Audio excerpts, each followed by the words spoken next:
Hey everybody, this is Ray Flick, television beat writer for Bleeding Cool. Welcome you back once again to our weekly recap review of NBC sitcom AP Bio, starring It's Always Sunny in Philadelphia's Glenn Howerton and Happy's Patton Oswalt. We are looking at episode 9 tonight, Rosemary's Boyfriend, and I am happy to say that this is a big return to form for the series.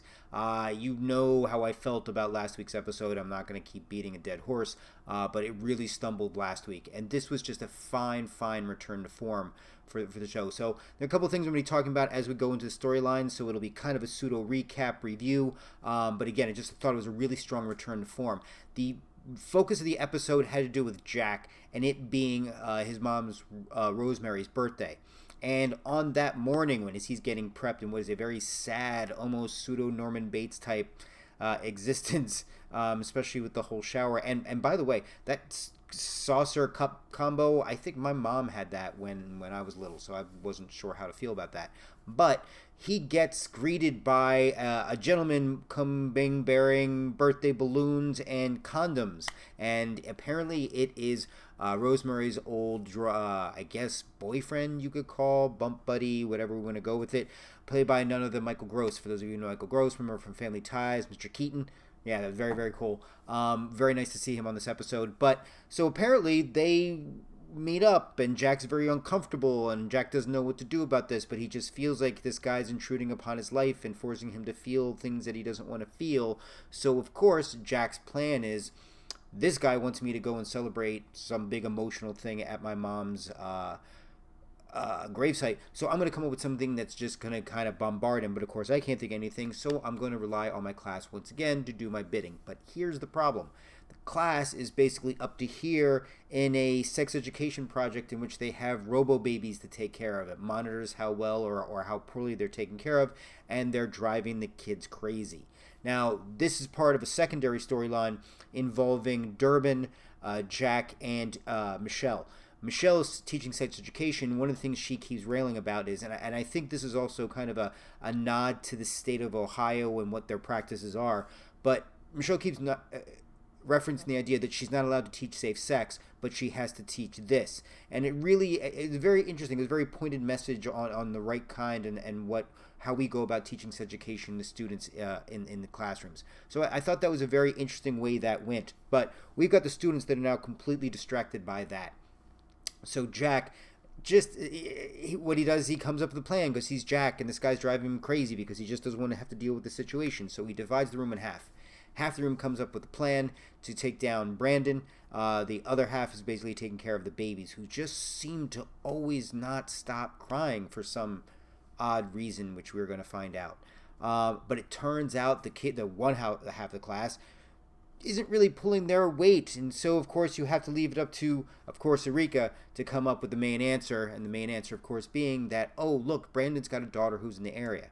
So Jack's plan is, I'm going to go to the daughter, I'm going to surprise her and shock her and devastate her entire life with this news that our parents were messing around.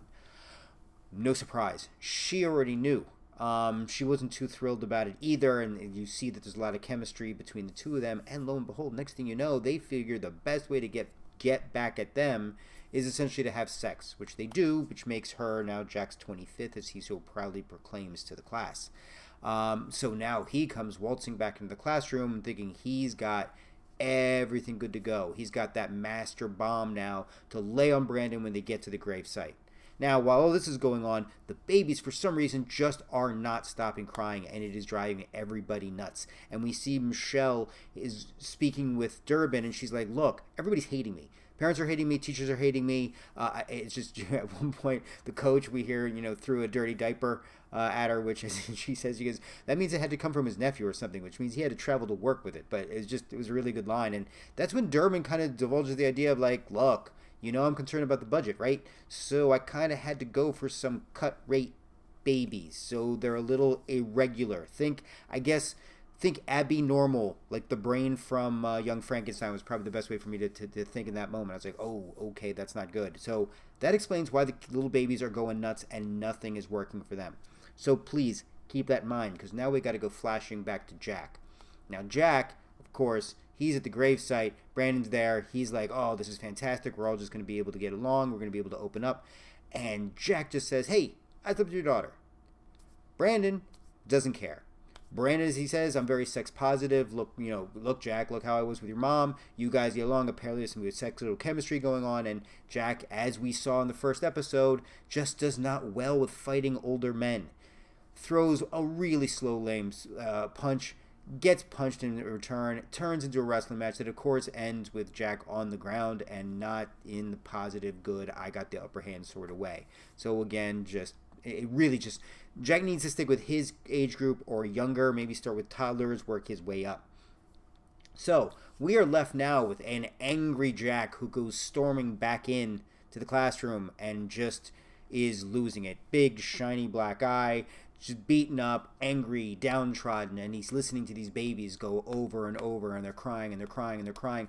And I gotta be honest with you, it was so incredibly well filmed, because as you're hearing Jack go off on this tirade, it just seems like I don't know if they intended or not, if this just happened to be with my television, but it seemed like the babies' cries started to get louder and louder, which I thought were really, really effective.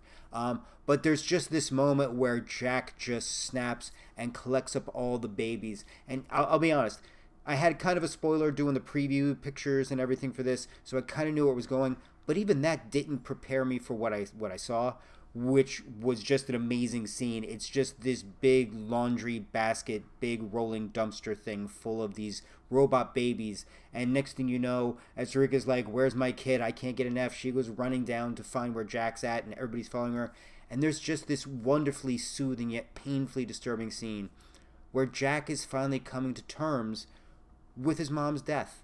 Not in the way everybody's telling him he should, but in the way that best works for him, by essentially individually drowning each of the baby robots in the high school's pool, which is a funny and disturbing and everything else in between scene, but I thought it was very, very well played. Again, they didn't go the cliche route. I thought we were going to get some kind of weird thing where, Michael Rosenbrand says such beautiful things that Jack changes his mind or something like that. No, Jack pretty much stayed consistent with who he was. But I think we saw some therapeutic growth, disturbing therapeutic growth, but I think got to see some therapeutic growth in the character, which I really, really like. The other thing I liked, the dynamic between Jack and the students as it's progressing, barring last week. They're more partners in crime now, more than like his henchmen or lackeys, and I'm liking that a lot. And I love the pissiness they're giving back. I really, really like it. Again, this all around I thought was just a really good episode. Not just a fun episode, but I thought it showed the characters a lot more. Durbin didn't look slapstickish. Hell, even there was a supplemental storyline involving Stef, Dale, and Mary about Stef and Mary essentially throwing each other under the bus for janitors that have crushes on them. And even though it was very light and very disposable, but it was very sweet because, again, I think we really got to see more of the dynamic between Stef and Mary. And, again, more characters and the backup characters I think are just fantastic. My only major complaint I would say is we need to start seeing more Helen because you can never get enough of Helen. But, again, all around, I would say quality episode. I'd say this episode was a solid 8. That's probably the best way for me to go. I just enjoyed it all around. Do I have a quote? Let me see. What is my quote? Oh, yes. The quote of the night comes from Jack, which is, this old bitch dropped a bombshell on my life. And, of course, he was talking about Brandon. Heather, just sucker punch. That's all I need to say about Heather. Always with the solid, straight advice that will get you through any situation. So, once again, folks, my name is Ray Flick, television beat writer. I'd like to thank you for joining me for this review recap of AP Bio. We're going to be back next week for episode 10, which is Durbin Crashes, which, as you can tell from the title, because of crazy, wacky sitcom situations, Durbin ends up having to crash at Jack's. So you can imagine. My hope is just funny, not cliche funny. But thank you guys for joining me. Again, my name is Ray Fluck. Make sure you check out all the wonderful articles and the pop culture coverage we have going on at bleedingcool.com. And I will see you on the inner tubes. Take care, folks.